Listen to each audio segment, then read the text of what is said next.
நசரேயனாகிய இயேசுவை தேவன் பரிசுத்த ஆவியினாலே வல்லமையினாலும் அபிஷேகம் பண்ணினார்.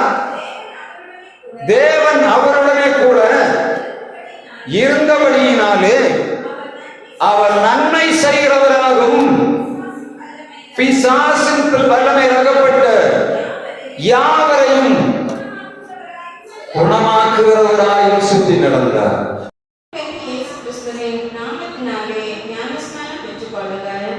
அப்பொழுது பரிசுத்த ஆவியின் வரத்தை பெறுவீர்கள்.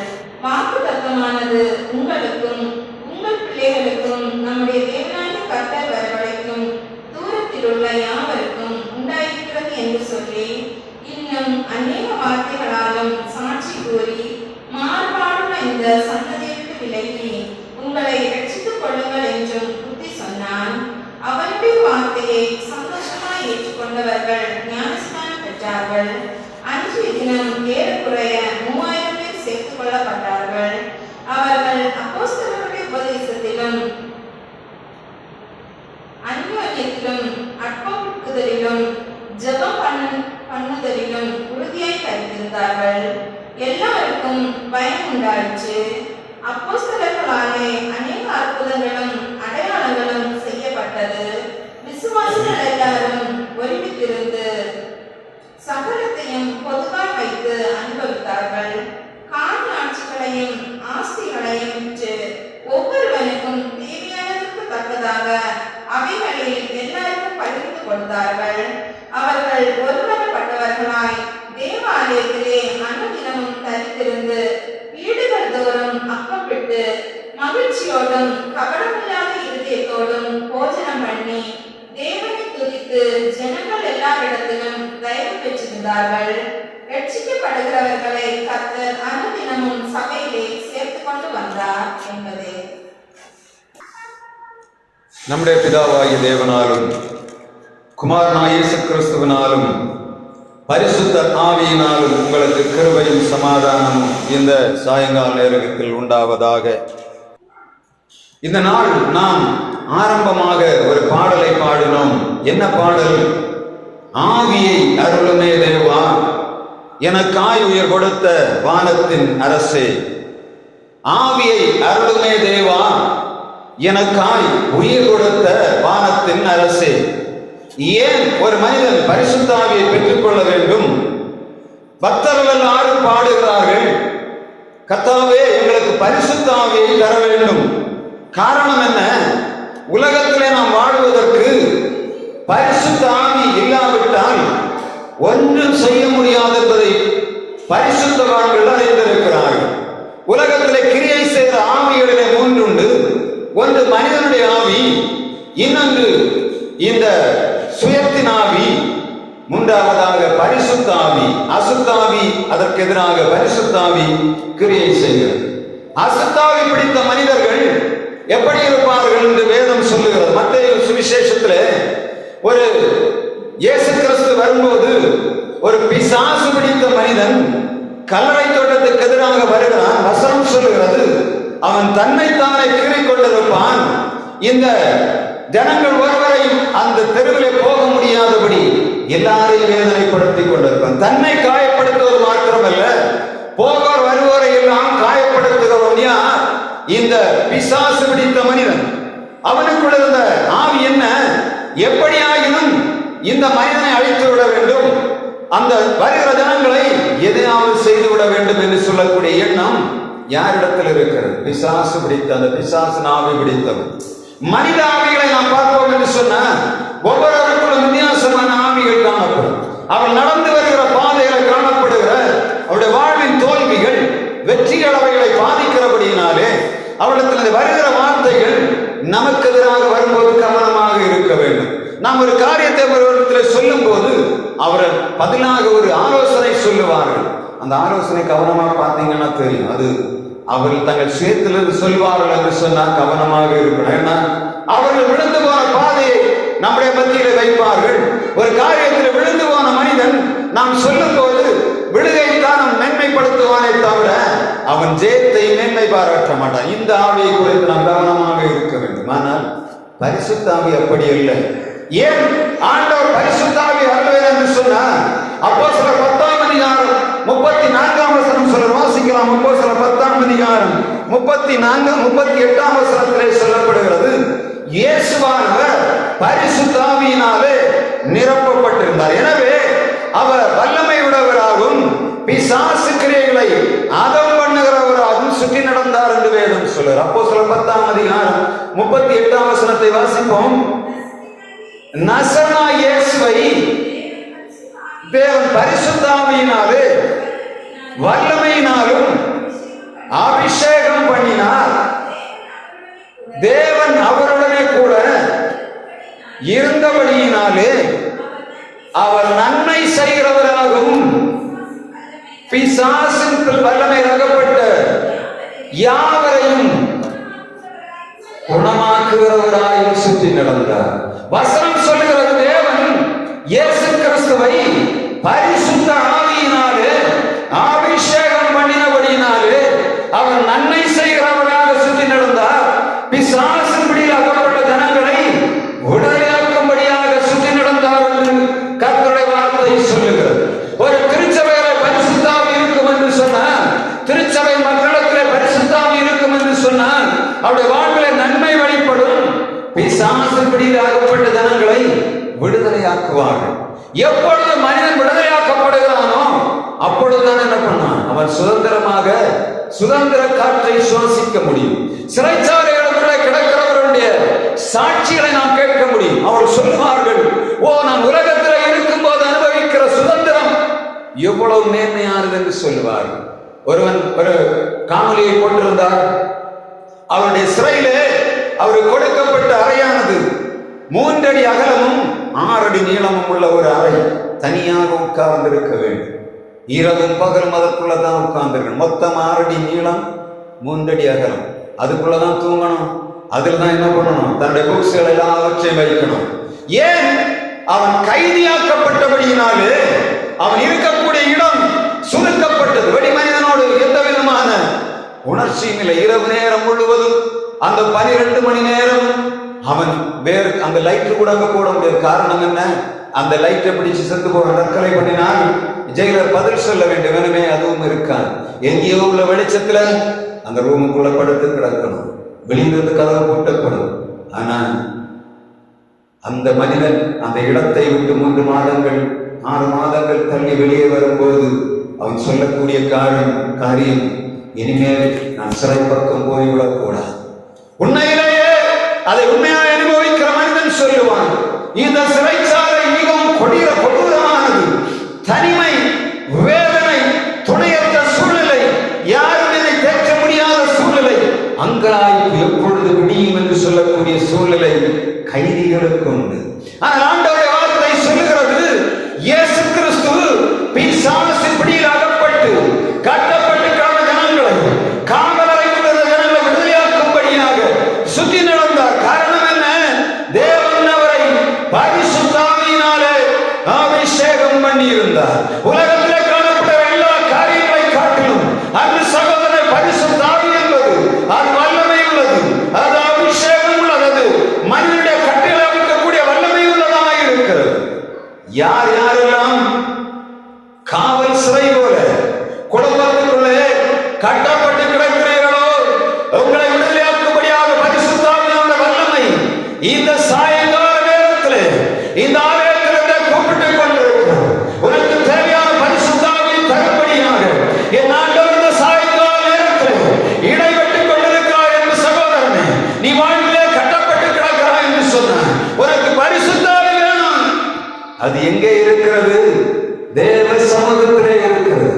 வீட்டுக்குள்ளே முடங்கி கிடக்கிற மனிதனுக்கு அவர் அழைப்பு கொடுக்கிறார். அன்று சகோதரனே, உனக்கு பரிசுத்த ஆவி வேண்டும் என்று ஆண்டவர் சொல்லுகிறார். பக்தர்கள் பரிசுத்த ஆவியை பெற்றுக் கொண்டார்கள். அவர் முகங்களிலிருந்து முறிக்கப்பட்டார்கள். இயேசுவும் அதே போலத்தான் பிசாசு பிடியிலாகப்பட்ட ஜனங்களை விடுதலையாக்கும்படியாக எருசலேமின் வீதியிலே சுற்றி நடந்த ஆண்டவருடைய வல்லமை இன்றைக்கு இந்த இடத்திலே வியாபித்துக் கொண்டிருக்கிறது. அவர் நன்மை செய்கிறவராகவும் பிசாசு பிடியிலாகப்பட்ட ஜனங்களை விடுதலையாக்குகிறவராகவும் சுற்றி நடந்தார். பரிசுத்த ஆவி வருகிற மனிதன் என்ன செய்வான்? அவன் நன்மை செய்வான். பரிசுத்த ஆவி பெற்ற மனிதன் என்ன பண்ணுவான்?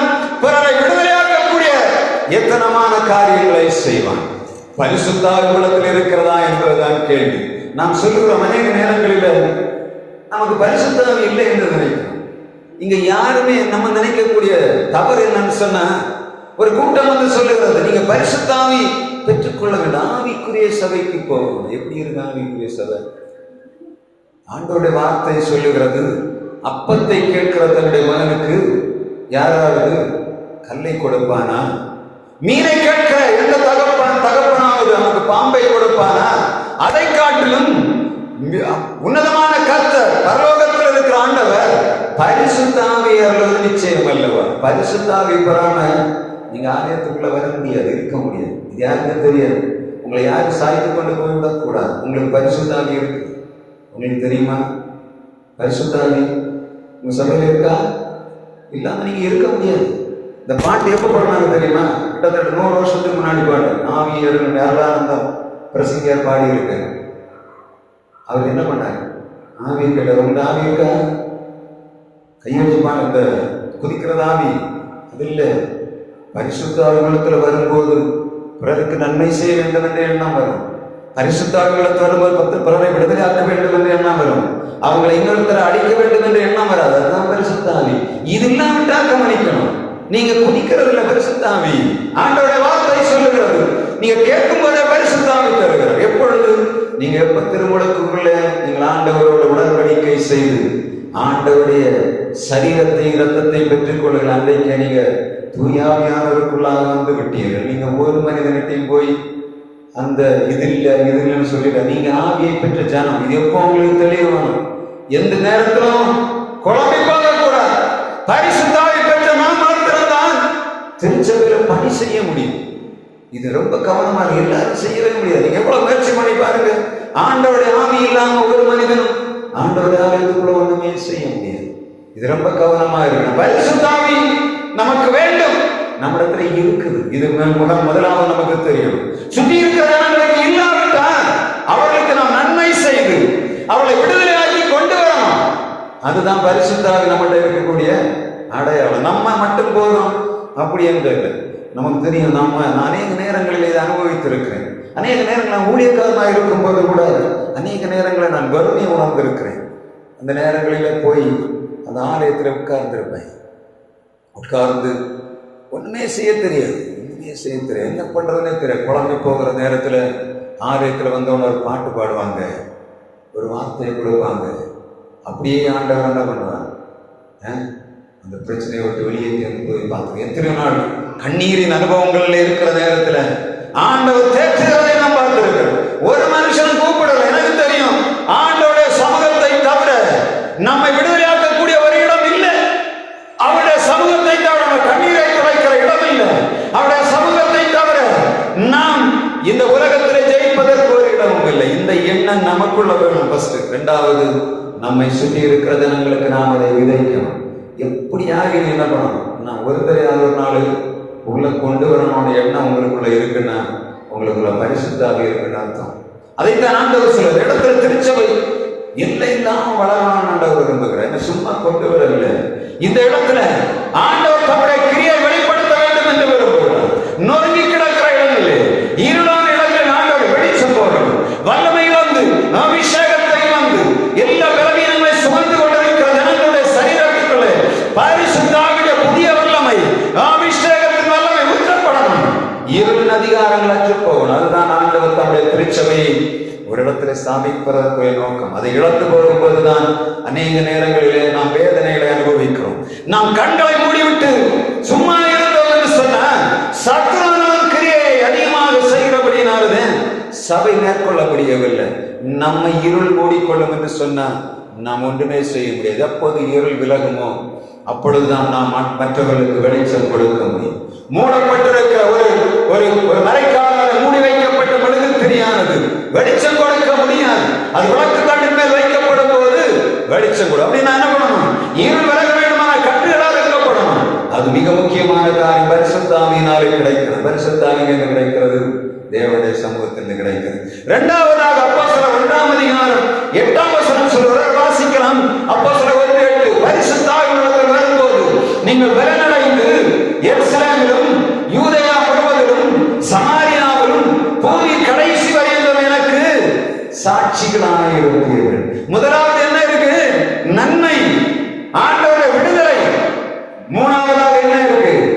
சாட்சி இருக்கிறது. என்ன சாட்சி?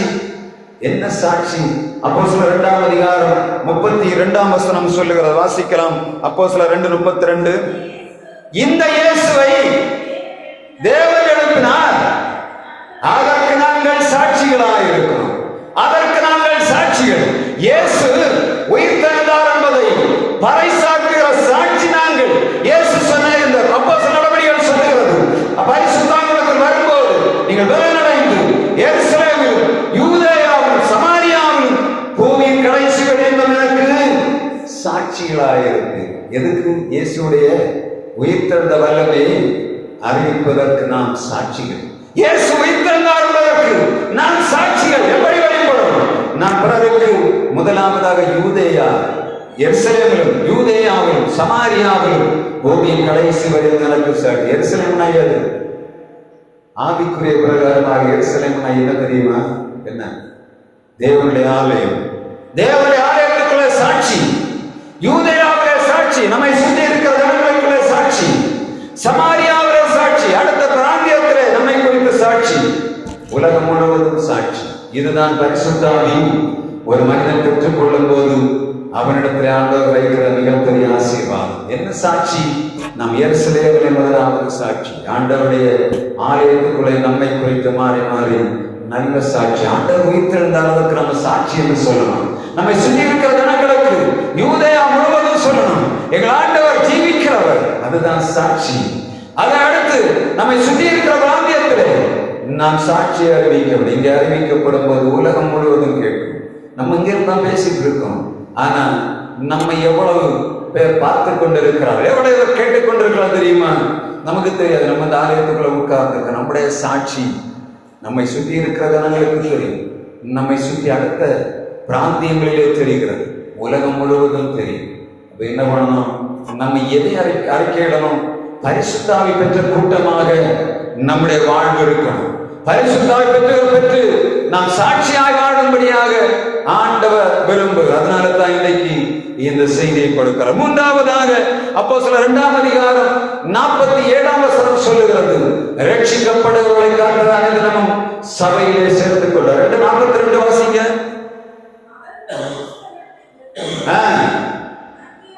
அந்யோன்யத்திலும் அப்பம் விற்குதலிலும் ஜெபம் பண்ணுதலிலும் உறுதியாய் தரித்திருந்தார். திரும்ப வாசிங்க. அவர்கள் அப்போஸ்தலருடைய உபதேசத்திலும் அந்யோன்யத்திலும் அப்பம் விற்குதலிலும் ஜெபம் பண்ணுதலிலும் உறுதியாய் தரித்திருந்தார். பரிசுத்தாய் பெற்றவர்கள் அடுத்த வார்த்தை என்ன கிடைக்குது? நான் அதை எக்ஸ்பிளைன் பண்ணணும், சும்மா தொட்டு விட்டு போகிறோம். பரிசுத்தாவி மிக முக்கியமான நோக்கம் நம்ம இழந்து போயிருக்கிற பரிசுத்தாவியை திரும்ப உயர்த்திக்கணும். அது ஆண்டவர் எதிர்பார்ப்பு. நம்மளுக்கு ஆண்டவர் ஆண்டவரே, நான் ஒரு காலத்தில் ஆண்டவருக்காக எவ்வளவு பிரகாசித்தேன் இல்லையா? எவ்வளவு ஒரு காலத்தில் ஆண்டவருக்காக ஆயத்தில் இருந்து எவ்வளவு சந்தோஷமா இருந்தது. ஆனா இப்போ அது ஏன் இழந்து கிடக்கிறேன்? அதை கொஞ்சம் வாட்ச் பண்ணணும். நம்ம இழந்து கிடக்கிறோம், நம்ம ஒண்ணுமே செய்ய முடியாது. எப்ப நம்ம இருதயம் நான் பரிசுத்தாவின் வல்லமை பெற்றிருக்கிறேன், நான் எழும்ப போகிறேன், என் கட்டுகள் உடைகிறது என்று நினைக்கிறோமோ அப்பொழுது நாம் ஜெயிக்க போகிறோம். உலகத்தில் நாம் தோற்று போன ஜனம் இல்லை, அதைத்தான் ஆவியானவர் தொடர்ந்து கொடுக்கிறார். நீங்கள் யார்? ராஜரீக ஆசாரிய கூட்டம், நீங்கள் அவருடைய சொந்த ஜனங்கள். இஸ்ரவேலின் ராஜா நமக்கு முன்பாக போகிறவர், அவர் நமக்கு முன்பாக ராஜகம்பீரம் உள்ளவராய் போகிறார். காண்டாமிருகத்துக்கு நமக்கு தேவை. இதற்கு இப்பொழுது பரிசுத்தாவியை நாம் பெற்றுக்கொள்ளும் போது, இப்ப நம்ம பெற்றிருக்கிற பரிசுத்தாவியை ஒவ்வொரு நாளும் புதுப்பிக்கணும். ஆண்டவரே, இன்றைக்கு நான் பரிசுத்தாவியை இழந்திருக்கிறேனா என்று சாயங்கால நேரத்தில் இரவு நேரத்தில் போய் நம்முடைய படுக்கையில போறதுக்கு முன்பாக ஆராயணும். காலையில் எழும்புறவன், ஆண்டவரே உங்களுடைய பரிசுத்தாவி நான் இந்த பகல் நேரத்தில் பெற்று இந்த உலகத்தில் ஜெயமாய் வாழணும், சாட்சியாய் வாழணும், நான் அநேகரை ஆண்டவருக்கு எதிராக நடத்தணும், எங்கள் சபை வளரணும். இந்த எண்ணம் ஒவ்வொருவருக்கும் வேணும். உங்களுக்குள்ள பரிசுத்தாவி இருக்கும் என்று சொன்னா நீங்க சும்மா இருக்க மாட்டீங்க. இது மட்டும் ரொம்ப தெளிவு. இது அப்போஸ்தலர் 2ஆம் அதிகாரத்தில் சொல்லப்பட்டிருக்கிற காரியம் உண்மையிலேயே நம்முடைய வாழ்விலே கிடைக்கும் என்று சொன்னால், ரட்சிக்கப்படுகிறவர்களை கர்த்தர் அனுதினம் சபையிலே சேர்த்து கொண்டு வந்தார். அப்போ ஒரு வருஷத்துல எத்தனை பேர் வரணும்? மினிமம் ரட்சிக்கப்படுற கர்த்தர் அங்கதினமும் சபையிலே சேர்த்து கொண்டிருந்தார். எவ்வளவு பேர் வரணும் நீங்க எதிர்பார்க்குறீங்க? வருஷத்துல ஒரு 360 பேராக கொண்டு வந்தாமா? நம்ம திருச்சபையில எத்தனை அங்கத்தினர் ஆளுக்கு ஒரு ஆள் கொண்டு வந்தான். யாராவது ஒரு ஆள் 30 பேர் முயற்சி பண்ணா ஒன்று கொண்டு வர முடியாதா? வந்து கொஞ்ச நேரம் அவளுக்கு விடுதலை நாம் கொடுக்கும்படியாக ஆண்டவர் விரும்புகிறார். எனவே பரிசுத்த ஆவியை நாம் பெற்றிருக்கிறோம், எனவே பயன்படுத்துவோம். அதை வரைகளிலே வைத்து உரைத்து, ஆண்டவரே உங்களுடைய நாமத்தின் மகிமைக்காக நான் அதை பயன்படுத்த போகிறேன். நம்முடைய வாயின் வார்த்தைகள் பரிசுத்த ஆவியினால் வாய்ந்திருப்போம் என்று சொன்னான். நம்முடைய வாயின் வார்த்தையிலே பிறரை விடுதலையாக்கணும்னு எண்ணம் வரணும். இல்லாவிட்டா நம்ம எப்படியும் போட்டு இந்த வார்த்தை எப்படி சாத்தானுடைய வார்த்தை, அவனும் வரணும். அவன் யாரு? என்னுடைய உடன் சகோதரன், என்னை சுற்றி இருக்கிறவன், பிரச்சனைகளுக்குள்ள கிடக்கிறான். அவனை ஜெபம் பண்ணி அவனோடு பேசி அவருடைய ராஜ்யத்துக்கு நேராக கொண்டு வருவதுதான் பரிசுத்த ஆவியான வேலை. நிறைவாய் செய்வோமா? நம்முடைய வாழ்விலே சாட்சி பிசாசுபடியில் அகப்பட்டிருக்கிறார்கள் விடுதலை, நம்முடைய திருச்சபையிலே பெருக்கம், இது பரிசுத்தாய் இருந்தால் மாத்திரம்தான் நடைபெறும். நாம் அதற்கு காரணிகளாய் மாறுவோம். அநேகருக்கு ஆசீர்வாதம் நம்ம வைத்திருக்கிறார். நமக்கு எவ்வளவு பலன் தந்திருக்கிறார், எவ்வளவு சுகம் தந்திருக்கிறார், எவ்வளவு அழகான ஒரு ஆலயத்தை தந்திருக்கிறார் தெரியுமா? எத்தனை பேருக்கு இது இல்லை தெரியுமா? ஆராதிக்க வேண்டும் எத்தனையோ பேர் விரும்புகிறார். நீங்க மலைக்கெல்லாம் வந்து பார்த்தீங்கன்னா தெரியும், பயங்கர போராட்டத்தின் மத்தியில் தாங்கள் கிடக்கிறார். ஒரு ஆலயத்துக்கு வரணும்னா சாதாரணமாக வர முடியாது. ரோட்ல பார்த்தீங்கன்னா ஒரு இடத்துல நம்ம வேலையில் இருக்கும்போது காட்டு மாடு எப்போ வரும்னு தெரியாது. அதை தாண்டி அதிகாலை நேரத்தில் ஆண்டவருடைய சமூகத்தை தேடுகிறார்கள், ஆசீர்வாதமாக காணப்படுகிறார்கள்.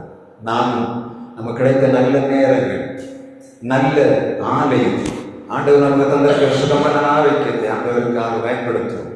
தேசத்தை நன்மையினால் நிரப்புவோம். நம்முடைய திருச்சபை அங்கத்தினர்களால் நிரப்பும்படியாக ஆண்டவர் இரக்கம் பாராட்டுவாராக. கர்த்தர் தொடர்ந்து உங்களோடு இடைபடுவாராக. பரிசுத்த ஆவி இழந்து கிடக்கிற நாம் பரிசுத்த ஆவியில் உயிர்ப்பிக்கப்பட வேண்டும். பரிசுத்த ஆவி பெற்ற நாம் பிறருக்கு நன்மை செய்ய வேண்டும். பரிசுத்த ஆவி பெற்றுக்கொண்ட நாம் பிறருக்கு சாட்சியாய் வாழ வேண்டும். பரிசுத்த ஆவி பெற்றுக்கொண்ட நாம் அந்நியோன்யத்தில் அப்பம் பெற்றுதல், ஜபம் பண்ணுதல் உறுதியாய் தரித்திருந்து நம்முடைய திருச்சபையிலே திரளான ஆத்துமாக்களை ஊட்டுவோம். பரலோகத்தின் வருகை நாட்கள், ஆண்டோட வருகை நாளிலே நாம் கணக்கு கொடுக்கும் போது நம் ஆண்டவரே உத்தம நியமான ஊழியக்காரன் என்று சொல்லி கர்த்தரை சாட்சி கொடுக்கும்படியாக வாழ்வோம். தொடர்ந்து கர்த்தர்களோடு இடைபடுவாராக. ஆமென். நம்மிடம் நின்று ஒரு பாடலை பாடும்போது ஆண்டவருக்கு என்று காணிக்கை செலுத்தலாம். திருக்கரத்தால் தாங்கி என்னை திரு சுத்தம் போல் நடத்திடுமே. இந்த பாடலை பாடும்போது ஆண்டவருக்கு என்று காணிக்கை செலுத்துவோம்.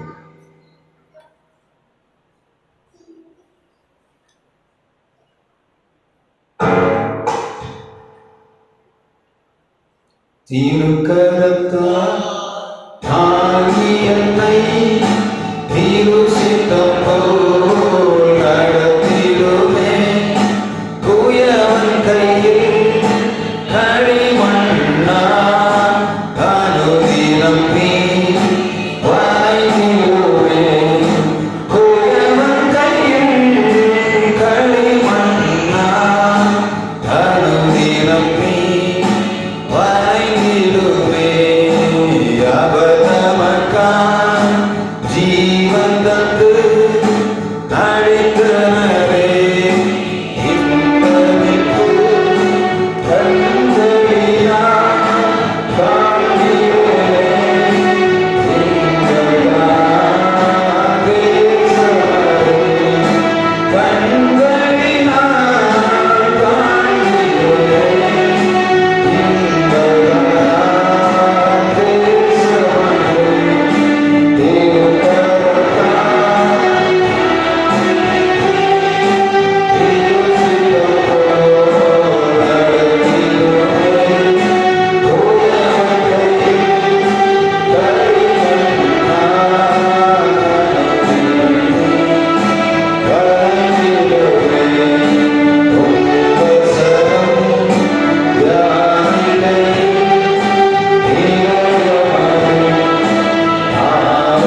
உடைய பிள்ளைகளாகி நாங்கள் உண்டாய் கூடும்படியாய் நீங்கள் எங்களுக்கு மனசாக்கியத்துக்காக நன்றி செலுத்துகிறோம். உலகத்திலே திரளான ஜனங்கள் உண்டு, ஆனால் ஒரு சிலராய் நாங்கள் இந்த இடத்திற்கு நோக்கி பார்க்கிறோம். எல்லாவற்றையும் நோக்கி கொண்டிருக்கிறீர்கள் ஆண்டவர். எங்களை எல்லா காரியங்களையும் பொருட்படுத்தியதாக எங்களுக்கு தூயாவின் நிறைவு ஒவ்வொரு நாளும் தருவீராக. நாங்கள் சாட்சியாய் வாழ, அனைவருக்கு சாட்சி பகர எங்களால் இருக்கிற திருச்சபையில் திரளான ஜனங்கள் கூடக்கூடியாக எங்களுடைய பரிசுத்தாவித்தால் எங்களுடைய கிரியை செய்த மனுஷாவிகள் பிசாசனாவிகள் அற்றுப்போகக்கூடியாக ரத்தம் பாராட்டும் கேட்கிறவர்கள் பெற்றுக் கொள்கிறான் என்று சொன்ன வார்த்தை பிரகாரம் உடைய திருச்சபை பரிசுத்தாவியினால் நிரப்புவீராக. எல்லா முகங்களும் குறைத்து போடுவீராக. எல்லா கட்டுகளையும் மறந்து போடும்படியாக ஜெபிக்கிறோம் ஆண்டவரே. நம்மளுடைய பிள்ளைகள் நிறைவான போது குறைவான ஒழித்து சொன்ன வார்த்தை பிரகாரம் நிறைவான ஆசீர்வாதம் தருவீராக. இந்த நாளில் நமக்கு மனம் வந்து கொடுத்தவருடைய பிள்ளைகளை காணிக்கைகளை அங்கீகரிப்பீராக. இருதயங்களை பார்க்கிறீர்கள் ஆண்டவர். பிள்ளைகள் நிறைவாய் கொடுத்து மேலான ஆசீர்வாதத்தை பெற்றுக்கொள்ளும்படியாக கிருபையாக குறைவில்லாமல் கொடுங்க ஆண்டவரை. உமக்கு கொடுக்கிற ஒரு மனிதனுக்கும் நீர் குறைவை கொடுக்கவில்லை, நிறைவானங்களை கொடுத்து சரீரத்திலும் ஆவியிலும் ஆத்மாவிலும் வாழ்வு நிறைவை கட்டளையிடும்படியாக ஜெபிக்கிறோம். அதாவது செய்தியை கேட்ட சபை மாத்திரமல்ல, திருச்சபை சுற்றி யார் யாரெல்லாம் பெருக்கும்படியாக இந்த செய்தியை கேட்டுக் கொண்டிருந்தார்களோ உடைய பிள்ளைகளை ஆசீர்வதிப்பீராக. கர்த்தர் ஊடகத்தின் வழியாக இதை பார்க்கிற கேட்கிற ஒவ்வொருவருக்கும் ஆசீர்வாதமாக கட்டளையிடும்படியாக ஜெபிக்கிறோம். உங்களுடைய திருக்கரத்தினங்களை தாழ்த்தி ஒப்புக் கொடுக்கிறோம். வீடுகளுக்கு போகிறோம். உங்களுடைய சமாதான வீடுகளுக்கு நிறைவாய் தங்குவதாக. ஒரு வீடுகளுக்கு ஒரு சங்காரத்தில் கடந்துவதாகபடி அழிக்கப்பட்ட ரத்தத்தை வாசல்களிலும் நிலை நாள்களில் நாம் விசுவாசத்தோடு பூசுகிறோம். நீதிமான்கள் படுக்கைகளுக்கு நீதிப்பால் சொல்ல வார்த்தை படுக்கைகளின் பிள்ளைகளுக்கு நீதிக்கும்படியாக கூறுகிறார். அதிகாரிகளை சுகமாய் எழுதி தங்கள் கடமைகளை அதிகாரிகள் செய்யும்படியாக தந்தை பிள்ளைகளுக்கு சரீர சுகங்களை கொடுத்து ஆசீர்வதிக்கும்படியாக ஜெபிக்கிறோம். கை பிரயாசங்களை ஆசீர்வதித்துக் கொள்ளும். நம்முடைய திருக்கரங்களை தாழ்ந்து கொடுக்கிறோம். இறைவனை கிறிஸ்து நாமத்தில் ஜெபிக்கிறோம். எங்கள் ஜீவன் நல்ல பிதாவே, ஆமென்.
சகல பரிசுத்தவங்களோடும் இன்றும் நிலைத்திருந்து காப்பதாக.